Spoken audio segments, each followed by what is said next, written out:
Bolalar ovqat yeyapti. Hozir Muhammad Rizoga prank qilamiz. Ko'rib turinglar. Alo. Assalomu alaykum. Dars yaxshimisiz? Tuzimsiz? Rahmat, o'zingiz yaxshimisiz? Biz ham yaxshimiz. Ovqat qildim.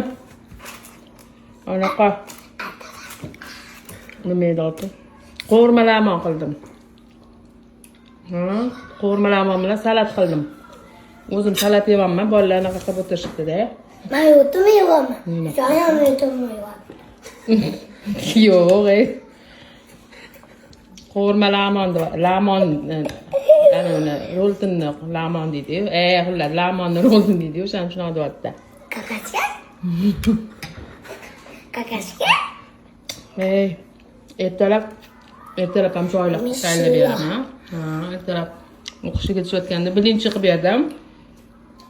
Keyin birinchi edinglar. Tuxum bilan saksiy qovurib berdim.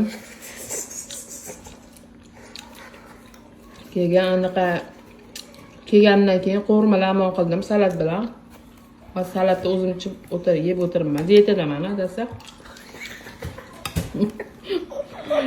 Hozir bulichka pishiryapman.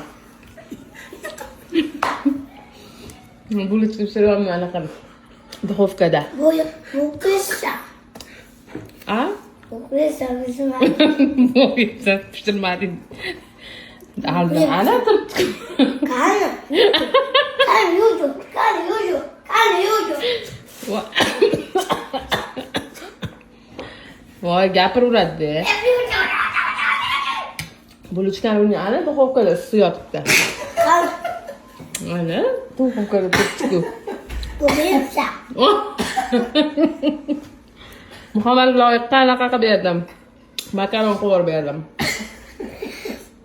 Yo'q, bu pishsa. Sen bu makaron emas bu. Makaron-ku hozir qozonda pishirib berdim-ku. Zo'rmi? Zo'r chiqdimi? Bu Ana ko'rding, makaron video. O'zingiz nima ovqat yedingiz, dadasi? Qatmaydi. Nima qozon ko'p yegan bo'lsa kerak. Qozon ko'p yedingizmi? Bo'pti. Men Ramonim erta kecharman. Bo'lishgan ertalab yeb ketaman. Salat yesam bo'ldimi? Yo'q, salat yesa odam yeb qo'yadi. Yeysan.